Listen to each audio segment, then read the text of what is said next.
अस्सलाम वालेकुम वरहमतुल्लाहि वबरकातुहू। बिस्मिल्लाहिर्रहमानिर्रहीम। रब्बि शरली सदरी व यस्सरली अमरी वहलुल उक़दतिम मिन लिसानी यफ़क़हू क़ौली। मेरा आज का उन्वान है तहज्जुद नमाज की फ़जीलत। फ़र्ज़ नमाज के बाद सबसे फ़जीलत वाली नमाज तहज्जुद की नमाज है। अल्लाह ताला ने कुछ नमाज़ें रात को रखी हैं और कुछ दिन को। तहज्जुद नमाज का ज़िक्र कुरानी आयत में भी है और हदीस में भी है। बनी इसराइल आयत 79।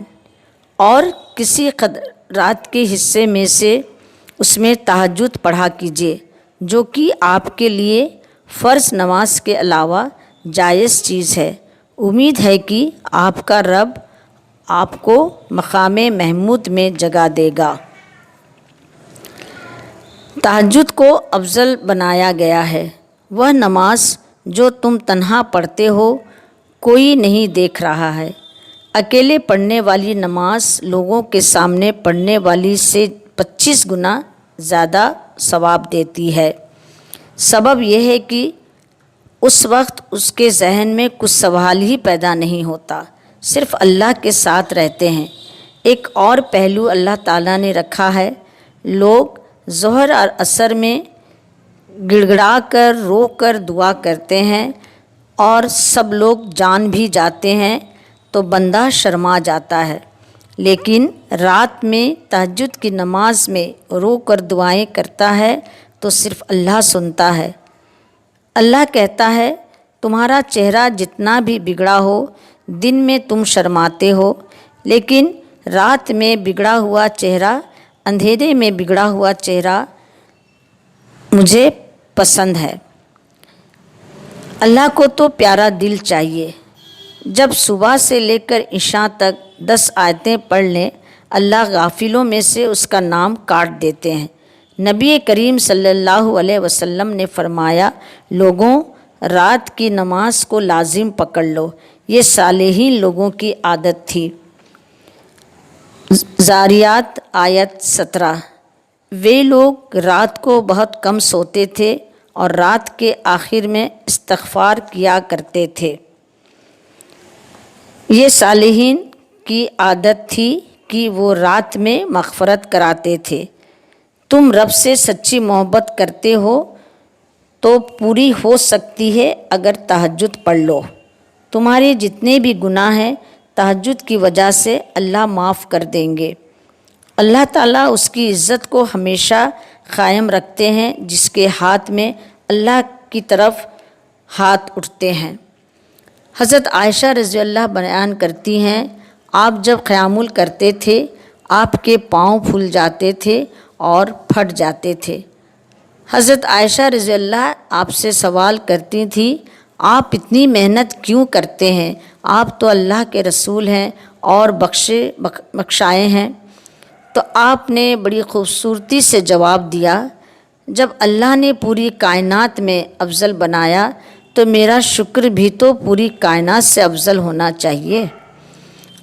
आपने जब मदीना हिजरत किया 4 बातें नसीहत फरमाई। सलाम को आम करो, लोगों को खाना खिलाया करो, रिश्तेदारों से रिश्ते जोड़ो और तहज्जुद कायम करो, बस फिर आप सब के लिए जन्नत है। तहज्जुद की नमाज़ पढ़ने वालों को अल्लाह पुकारते हैं, कोई है दुआ कबूल करवाने वाला, कोई है बख्शिश करवाने वाला, अपनी गुनाहों को कबूल कर मग़फ़रत कराने वाला, कोई है रिज़्क़ क़ायम करवाने वाला। जब तक फ़जर का वक्त नहीं हो जाता मलिकुल मुल्क बंदों को बुलाते हैं, आओ मुझसे जो लेना है ले लो। नबी करीम सल्लल्लाहु अलैहि वसल्लम फरमाते हैं, अल्लाह 3 लोगों को देखकर खुश होते हैं और मुस्कुराते हैं। पहला वो शख्स जो बीबी भी है, मुलायम बिस्तर भी है, लेकिन ना तो परवाह बीबी की करता है और ना परवाह बिस्तर की करता है, अल्लाह के सामने खड़ा हो जाता है। अल्लाह ये देखकर फरिश्तों से फरमाते हैं, चाहता तो سو سکتا تھا لیکن میری یاد کے لیے کھڑا ہو گیا۔ گواہ رہنا میں نے اسے بھی جنتی بنا دیا۔ سبحان اللہ۔ اللہ تعالیٰ نے کتنی آسانی کی ہے۔ آج تو اس امت کو تو اللہ نے انعام بھی بڑے دیے ہیں، کیونکہ امت کے جو پیغمبر ہے اس جیسا پیغمبر اللہ نے پیدا ہی نہیں کیا، اور قیامت تک ایسی ہستی آئے گی بھی نہیں۔ بے مثال ہستی، ان کے زندگی کا کوئی بھی پہلو اٹھا لیجئے، ایسی ہستی چشم فلک میں دیکھی ہی نہیں۔ نبی کہتے ہیں، سناتے ہیں، رات کو تہجد نہیں پڑھ سکا، صبح کی نماز سے لے کر ظہر تک پڑھ لو، اللہ اجر ثواب تہجد کا ہی دیتے ہیں۔ نماز قائم کرو، اس زندگی فنا ہونے والی ہے۔ اگر کوئی رہ جاتا تو مصطفیٰ رہ جاتے، لیکن ان کو بھی اللہ کے پاس جانا پڑا، تو ہم کیا چیز ہیں۔ اس زندگی کو غنیمت جانیے، اس غنیمت کو بھی نعمت جانیے۔ اللہ کے لیے نماز قائم کیجیے۔ وہ کیا عالم ہوگا جب اللہ کے سامنے کھڑے ہوں گے، لوگوں کو تہجد پڑھنے والوں کو انعام دیا جا رہا ہوگا۔ اس لیے بہتر ہے کچھ وقت تہجد کے لیے نکال لیں۔ 2 رکعت پڑھو، پھر دھیرے دھیرے 4 رکعت پڑھو، پھر 6، پھر 8 پڑھو۔ نبی کریم صلی اللہ علیہ وسلم نے فرمایا، تہجد ہے آہستہ آہستہ طبیعت کو بناؤ، تہجد گھر میں پڑھو۔ انہوں نے مسجد نبوی میں فرمایا، جو شخص گھر میں سنت اور نفل پڑھتا ہے اس کو مسجد نبوی سے بھی زیادہ ثواب ملتا ہے۔ مسجد نبوی میں نماز پڑھنے والا 1000 ثواب اور مسجد حرم مکہ میں پڑھنے والا 1,00,000 ثواب پاتا ہے۔ نبی کریم صلی اللہ علیہ وسلم اکیلے تہجد کے لیے نہیں اٹھتے تھے، وہ حضرت عائشہ رضی اللہ کو بھی اٹھاتے تھے اور بلاتے تھے، عائشہ اٹھو، دنیا میں ہی نہیں جنت میں بھی اکٹھے جانا ہے، بلکہ ان حجروں والیوں کو بھی اٹھاؤ تاکہ یہ بھی نمازیں پڑھیں۔ کتنے خزانے رات میں اللہ نے اتارے ہیں، رحمتوں کے خزانے، محروم نہ ہو جائیں۔ اللہ رب العزت ہمیں بھی اس بات کی توفیق عطا فرمائے۔ نبی کریم صلی اللہ علیہ وسلم فرماتے ہیں، بہترین عمل وہ ہے جو مستقبل مزاجی سے کی جائے۔ تھوڑا ہی کرو لیکن دل و جان سے کرو۔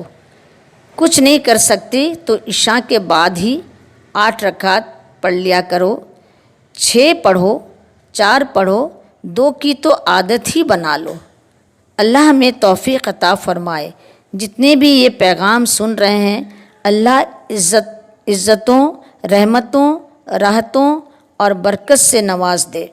جو بیمار ہے ان کی بیماریوں کو شفا میں بدل دے، جو مصیبت میں ہے ان کی مصیبتوں کو خوشیوں میں بدل دے، جو تنگی میں ہے ان کی تنگی کو آسان بنا دے، جو اولاد سے محروم ہے اولاد عطا فرما دے، ہمیں آزمائشوں سے بچا لے، نماز کا پابند بنا، بے روزگار روزی عطا فرما، بے تاجر کو تاجر بنا، ہمیں اپنے جنت فردوس میں عطا فرما، تیرے دیدار کا مستحب بنا۔